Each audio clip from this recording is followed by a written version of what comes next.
Good morning girls. Second year English literature हम story पढ़ने शुरू कर चुके थे अपनी। हमारी पहली स्टोरी है 3 क्वेश्चन। जैसा कि मैंने एक प्रीवियस क्लास में आपको इंट्रोडक्शन बताया इस स्टोरी का कि मैंने आपको बताया कि इस स्टोरी में 3 क्वेश्चन है और इन क्वेश्चन को खोजने के लिए एक राजा जो है वो कई लोगों से सवाल करता है। तो ठीक है, आज की क्लास में हम इसका हिंदी ट्रांसलेशन पढ़ेंगे जो आपको अच्छे से समझ में आ जाना चाहिए। समरी वाइज हिंदी ट्रांसलेशन हम इसका आज पढ़ेंगे। तो क्या है, किस तरीके से शुरुआत होती है। There was once a king who was every anxious to know how he would be perfect man so that he would never fail in anything he might undertake। क्या होता है कि कहानी की शुरुआत करती हूँ 3 क्वेश्चन क्या, जैसे कि कहानी में दिखाया गया है 3 क्वेश्चन। ओके, तो एक राजा होता है, बहुत समय पहले की बात है, एक राजा होता है, ठीक है। तो आपको हिंदी में मैं बता रही हूँ। एक बार एक राजा के मन में विचार आया कि वह कभी किसी काम में असफल नहीं होगा यदि उसे तीनों बातों का पता चल जाए। प्रत्येक काम को आरंभ करने का ठीक समय, वे लोग जिनकी बात को ध्यान से सुनना चाहिए तथा सबसे महत्वपूर्ण करने योग्य कार्य। तो कौन कौन से क्वेश्चन आए, 3 क्वेश्चन इसके अंदर, जैसा कि मैंने आपको कल भी बताया था। तो फर्स्ट क्वेश्चन उनका था, क्या था कि what is the right time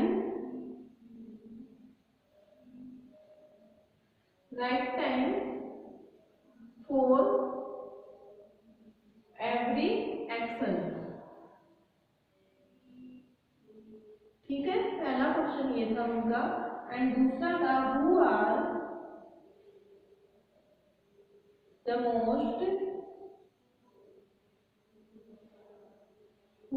people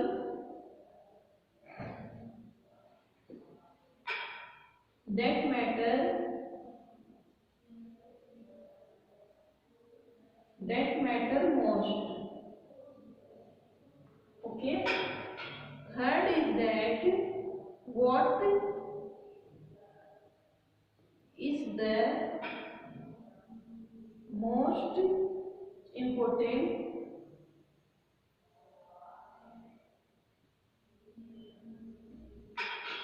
thing to do, करने के लिए सबसे मोस्ट इम्पोर्टेंट काम क्या होना चाहिए। तो एक बार एक राजा था, उसके पास दिमाग में बैठे बैठे उसने सोचा कि मैं सबसे ज़्यादा बुद्धिमान बन जाऊँ, मैं सबसे ज़्यादा इंटेलिजेंट बन जाऊँ, तो इसके लिए मुझे क्या करना चाहिए। तो उसके पास ये 3 सवाल आते हैं उसके दिमाग में, ठीक है। It occurred to him that if he always knew the right time to be everything, if he knew who were the right people to listen, and above all, if he knew what was the most important thing to do, he would never fail in anything he might undertake। उसने ऐसे सोचा कि अगर, इसलिए उसने अपने पूरे राज्य में घोषणा करवा दी कि उस व्यक्ति को भारी इनाम देगा जो उसे ये 3 बात बताएगा। प्रत्येक काम को करने का उपयुक्त समय क्या होता है, सबसे महत्वपूर्ण लोग कौन होते हैं, ठीक है, सेकंड वाला आ गया। एंड उसे कैसे पता चल सकता है कि करने योग्य सबसे महत्वपूर्ण काम क्या है और सबसे महत्वपूर्ण, सबसे इम्पोर्टेंट वर्क करने के लिए क्या है। तो इन 3 चीजों को उसको जवाब चाहिए थे। तो उसने क्या किया, इन चीजों का जवाब पाने के लिए पूरे राज्य के अंदर घोषणा करवा दी कि जो मुझे इन 3 सवालों का सही सही jवाब देगा मैं उसको इनाम दूंगा, ठीक है। फिर क्या होता है, अनेक विद्वान लोग राजा के पास आए तथा सभी ने उनके प्रश्नों का उत्तर अलग अलग तरीके से दिया। बहुत से लोग वहां पे आते हैं और सभी उनके प्रश्नों के जो उत्तर है वो उनको अलग अलग तरीके से देते हैं। The king was very eager to know the answer the 3 questions. He even offered a big reward for it, but there was no person in the kingdom who could give question answer. लेकिन क्या होता है, सभी के प्रश्नों के अलग अलग उत्तर दिया।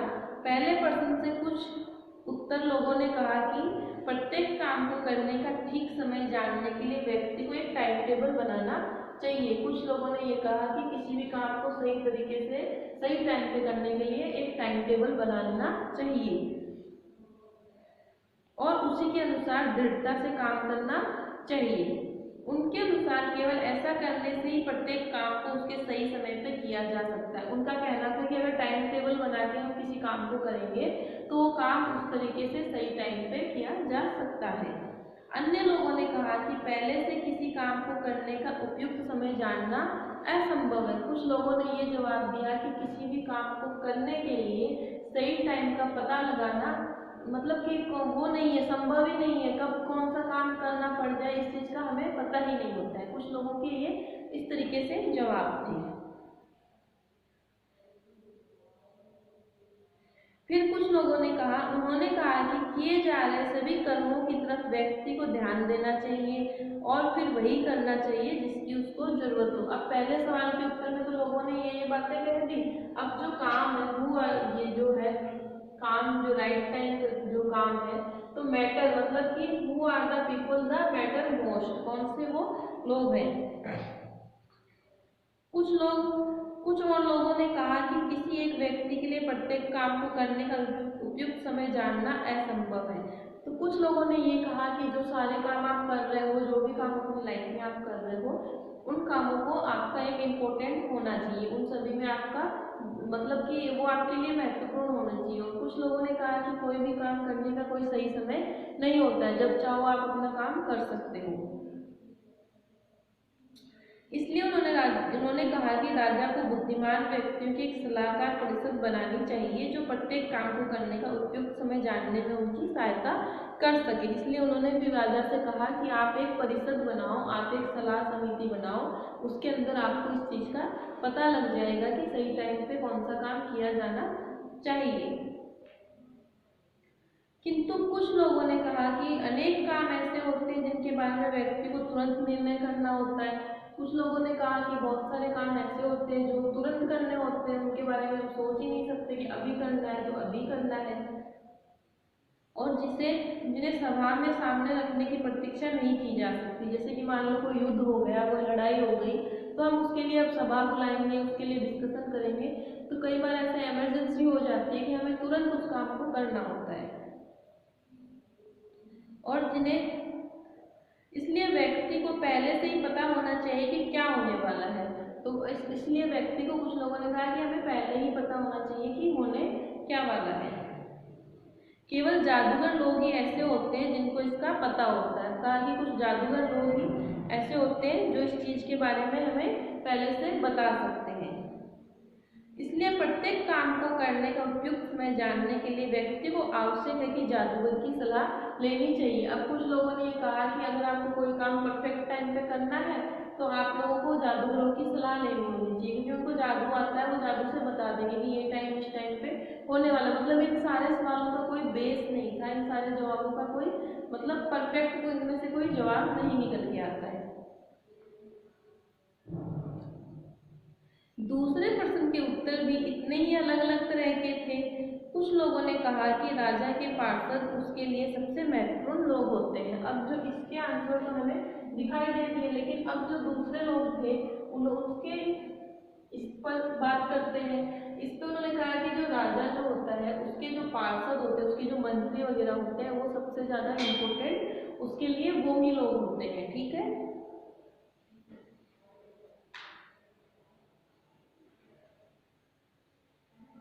Therefore the king decided to consult but there was no person in the kingdom who could give satisfaction answer. Therefore the king decided to consult a hermit who lived in a wood. The hermit was known for his wisdom. अब देखो आगे क्या होता है कि महत्वपूर्ण लोग होते हैं। अन्य ने पादरियों को सबसे महत्वपूर्ण बताया। कुछ लोगों ने जो मंदिर के पुजारी, जो पादरी, चर्च के पादरी होते हैं, उनको सबसे ज्यादा इम्पोर्टेंट बताया।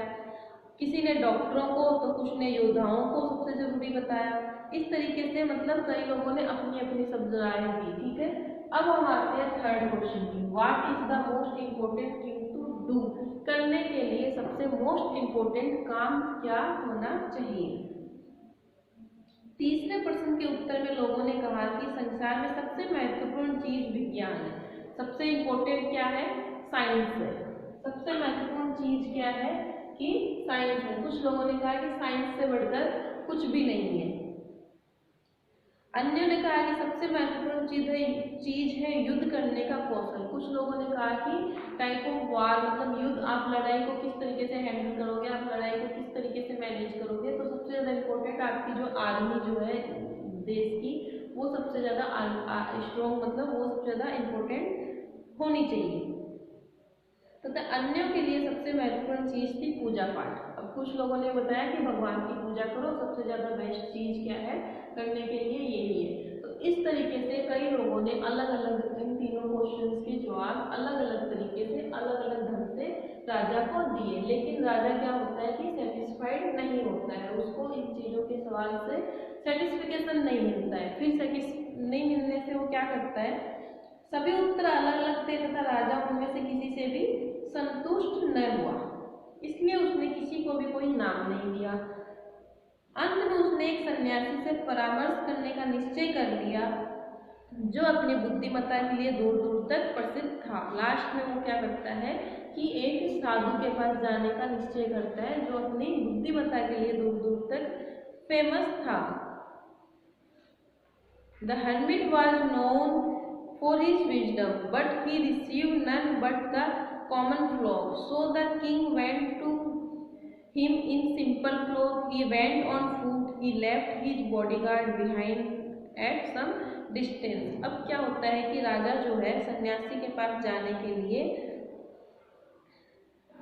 सन्यासी जो है एक जंगल में रहता था जहाँ वह कभी कभी कि जहाँ से वह कभी भी नहीं जाता था। एक जंगल में सन्यासी रहता था, साधु रहता था, जहाँ वो हमेशा रहता था। वह साधारण लोगों के अतिरिक्त किसी अन्य से कभी नहीं मिलता था। वो सिर्फ वहाँ के जो साधारण लोग थे उन्हीं से मिलता था, उसके अलावा वो किसी से भी नहीं मिलता था। इसलिए राजा ने साधारण किस्म के वस्त्र धारण कर लिए। तो राजा ने भी क्या सोचा कि वो ऐसे तो मिलेगा नहीं भाई, राजा समझ के, इसलिए उसने नॉर्मल, मतलब अपनी वेशभूषा चेंज करके और किसी को पता ना लगे ये सोच के वो नॉर्मल कपड़े धारण कर लेता है। और साधु की कुटिया में पहुंचने से पहले वह घोड़े से नीचे उतर गया और अपने अंगरक्षक जो थे, बॉडीगार्ड थे, उनको भी वो वहीं पे छोड़ देता है, घोड़े को भी छोड़ देता है और वो पैदल जाने की सोचता है कहाँ तक, साधु की कुटिया तक। अकेला पैदल चलकर सन्यासी की कुटिया में पहुंच गया। उस समय वह सन्यासी अपनी कुटिया के सामने वाली जमीन पे खुदाई कर रहा था।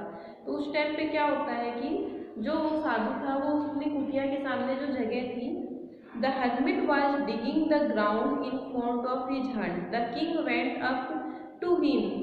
He repeated his questions to the hermit, but the hermit gave no answer. He went on digging. The hermit was very thin and weak. The king felt pity for him, so he took a spade and started digging for the hermit. अब देखो क्या होता है कि जब वो उसके पास पहुंचता है तो साधु जो था वो वहाँ पे अपनी कुटिया में, वहाँ पे क्या कर रहा था, अपनी कुटिया के आगे वो खोदने का काम कर रहा था। राजा को देखकर उसने उसका स्वागत किया और खुदाई करता चला गया। जैसे ही राजा आया तो उसने बोला आओ आओ बैठो, और वो अपनी खुदाई करता रहा। फिर क्या होता, सन्यासी एक पतले और कमजोर शरीर वाला था। प्रत्येक बार वह जमीन पर अपना फवाड़ा चलाता तो हाँफने लगता। अब वो कमजोर था सन्यासी, इसलिए जितनी बार वो उस पर मारता अपना तो उसकी क्या होती, सांसें फूलने लगती थी। राजा उसके पास गया और कहने लगा, हे बुद्धिमान सन्यासी, मैं आपके पास 3 प्रश्नों के उत्तर जानने के लिए आया हूँ। मुझे ठीक काम को करने का, ठीक समय करने का कैसे पता चल सकता है? वो कौन से लोग हैं जिनकी जरूरत मुझे सबसे ज़्यादा हो सकती है तथा जिनकी तरफ मुझे अन्यों की अपेक्षा ज़्यादा ध्यान देना चाहिए, तथा कौन सा काम सबसे अधिक महत्वपूर्ण है जिनकी तरफ मुझे सर्वप्रथम ध्यान देने की जरूरत है? तो उसने अपने तीनों सवाल किसके आगे, साधु के आगे रख दिए। लेकिन सन्यासी ने राजा की बात को ध्यान से सुनी, लेकिन कोई उत्तर नहीं दिया। सन्यासी जो था, साधु था, उसने उसकी बात को ध्यान से सुन तो लिया, लेकिन कोई भी जवाब वो उसको नहीं देता है। ठीक है, उसने केवल अपने हाथ पर थूका और फिर से खोदना शुरू कर दिया। अब वो वापस से थूक के, हाथ को रगड़ के वापस से जमीन खोदना शुरू कर देता है। राजा ने कहा, आप थके हुए हैं, मुझे अपना फावड़ा दीजिए ताकि मैं आपका काम कर दूं। ठीक है, अब राजा को उस पर क्या आ गई, दया आ गई, क्योंकि वो पतला दुबला और कमजोर था, तो राजा को उस पर दया आ जाती है। तो राजा उसको बोलता है कि आप, मुझे लग रहा है कि ज़्यादा थके हुए हो, तो आप मुझे अपना फावड़ा दे दो और मैं आपकी मतलब हेल्प कर देता हूँ, थोड़ी सी मैं आपकी साथ में खुदाई कर देता हूँ। धन्यवाद, सन्यासी ने कहा। उसने फावड़ा राजा को दे दिया और जमीन पर बैठ गया। अब वो जो सन्यासी साधु था, उसने फावड़ा क्या है उसको दे दिया और अब खुद जमीन के ऊपर वो बैठ गया वहां पे आराम से। राजा ने जब टोक्यारियां खोद ली तो वह रुक गया और उसने अपने प्रश्नों को फिर से दोहराया। सन्यासी ने फिर कोई उत्तर नहीं दिया। वह केवल उठ खड़ा हुआ और फावड़ा लेने के लिए अपना हाथ बढ़ाया और बोला कि मुझे फावड़ा दो और मैं मेरी मतलब वहां पे खुदाई करता हूँ। मतलब थोड़ी देर खोदने के बाद में राजा ने वापस से वही सवाल उससे किए, लेकिन हरमिट जो था, साधु जो था, उसने उनको कोई भी जवाब नहीं दिया। उसने क्या किया कि अपना फावड़ा लिया और अपनी जमीन को खोदना वापस से शुरू कर देता है। ठीक है, यहाँ तक स्टोरी आपको समझ में आई। अब आगे क्या होता है, आगे हम देखते हैं कि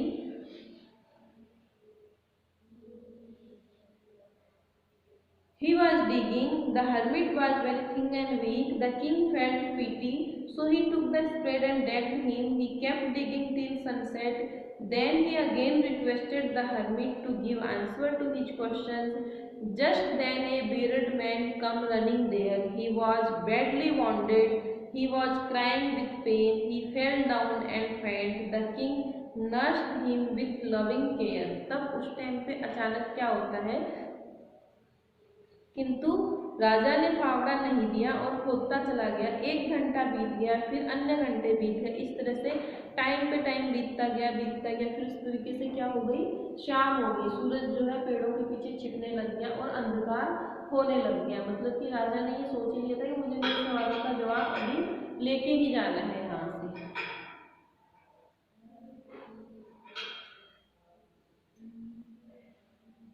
सूर्य पेड़ों के पीछे छिपने लगा। अंत में राजा ने फावड़ा जमीन पर रख दिया और बोला, हे बुद्धिमान व्यक्ति, मैं आपके पास अपने प्रश्नों का उत्तर लेने के लिए आया था।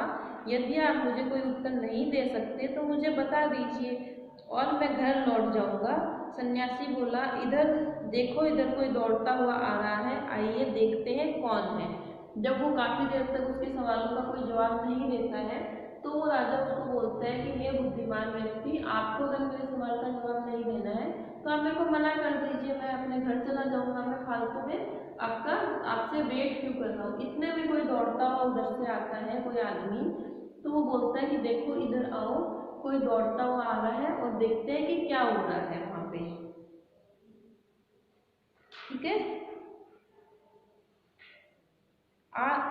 आइए देखते हैं कौन है। राजा ने पीछे की तरफ मुंह किया और उसे जंगल से भागकर आया हुआ एक दाढ़ी वाला आदमी दिखाई दिया। जैसा कि हमने स्टोरी में पढ़ा था, तो जैसे ही वो उस तरफ जंगल की तरफ देखते हैं तो एक दाढ़ी वाला व्यक्ति वहां से भागता हुआ आता हुआ दिखाई देता है। उस आदमी ने अपने हाथ में अपना पेट दबाया हुआ था और उसके नीचे से खून बह रहा था। उसको किसी ने छुरा मारा हुआ था, तो उसने अपने पेट को हाथ से दबा रखा था और उसके नीचे से क्या निकल रहा था, ब्लड निकल रहा था, खून बह रहा था। जब वह राजा के समीप आया तो वह बेहोश होकर जमीन पर गिर गया। अब वो जब राजा के पास में आया तो क्या हुआ, बेहोश हो गया और जमीन के ऊपर गिर जाता है। राजा तथा सन्यासी ने मिलकर उस आदमी को वस्त्रों को ढीला किया। उसके पेट में से गहरा घाव था। राजा ने घाव को धोया और उस पर अपने रुमाल के साथ पट्टी बांध दी, किंतु खून रुक ही नहीं रहा था। राजा ने एक पट्टी को हर बार उतारा, इसे धोया और घाव पर दोबारा पट्टी की। जब अंत में खून का बहना बहना बंद हो गया तो आदमी को होश आ गया और उसने पीने के लिए कुछ मांगा। राजा ताजा पानी लेके आया और उसने पीने को पानी दिया। इस तरीके से जब उस आदमी के पेट पे घाव लगा हुआ था तो वो अपने मतलब कपड़ों से फाड़ के उसके ऊपर बार बार पट्टी बांधता है। फिर पट्टी बांधने के बाद दोबारा पट्टी को खोलता है, फिर उसको धोता है, फिर उसको दोबारा बांधता है। इस तरीके से वो उसकी सेवा करता रहता है, प्यार से उसकी केयर करता है। केयर करने के बाद में जब उसको होश आता है, जब उसका खून बहना बंद हो जाता है तो उस व्यक्ति को होश आता है। व्यक्ति को होश आने के बाद वो बोलता है कि मुझे पीने के लिए थोड़ा सा पानी चाहिए, तो फिर उसको वो पानी पिलाता है।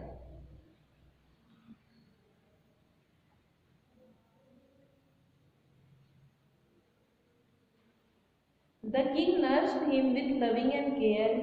He washed his wound and bandaged it. The man closed his eyes and was not quiet. The king was dead tired. He lay down on the ground and was some fast asleep. When he woke up in the morning, the bearded man was already awake. He requested the king to forgive him. अब क्या होता है आगे?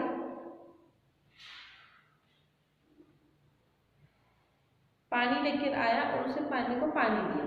इसी बीच सूर्य छिप चुका होता है और मौसम ठंडा पड़ चुका होता है। क्या हो चुकी होती है? रात हो जाती है और सब कुछ मतलब ठंड हो जाती है वहाँ। इसलिए सन्यासी की मदद से राजा घायल व्यक्ति को उठाकर झोपड़ी के अंदर ले गया। अब सन्यासी और राजा दोनों मिलकर उस घायल व्यक्ति को उठाकर क्या करते हैं? झोपड़ी के अंदर ले जाते हैं और वहाँ बिस्तर पर लिटा दिया।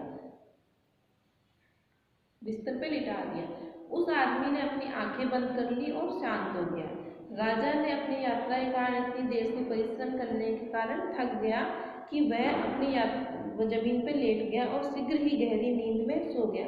अब पूरी रात सोया रहा। अब क्या हुआ कि सब लोग थक गए थे तो वो लोग सब लोग वहाँ पे सो गए, उनको नींद आ गई। ठीक है, तो आज की स्टोरी मैं आपको यहीं पे बीच में स्टॉप कर रही हूँ। आगे की स्टोरी हम आगे कंटिन्यू रखेंगे नेक्स्ट क्लास में। तो हम आगे की स्टोरी में देखेंगे कि आगे की स्टोरी में क्या होता है और किस तरीके से इन तीनों सवालों के जवाब राजा को प्राप्त होते हैं। स्टोरी थोड़ी बड़ी है इसलिए अपन 2 क्लास में इस स्टोरी को कंप्लीट करेंगे और मैं आपको हिंदी में इसलिए ट्रांसलेट करके बता रही हूँ, हिंदी में इसलिए समझा रही हूँ ताकि अगर आपके पास बुक्स नहीं हो और अगर बुक्स नहीं है तो आप हिंदी में वीडियो सुन के कहानी को अच्छे से समझ सको कि कहानी में क्या है, किस तरीके से राजा ने इन चीज़ों के सवालों के जवाब प्राप्त किए हैं। ठीक है, तो आगे की स्टोरी हम नेक्स्ट रखेंगे, टू बी कंटिन्यू रखेंगे। इसी वीडियो के आगे भी जो वीडियो आएगी उसमें ये कहानी टू बी कंटिन्यू रहेगी। ओके, तो आज की क्लास हम यहीं पे फिनिश करते हैं। Okay, thank you.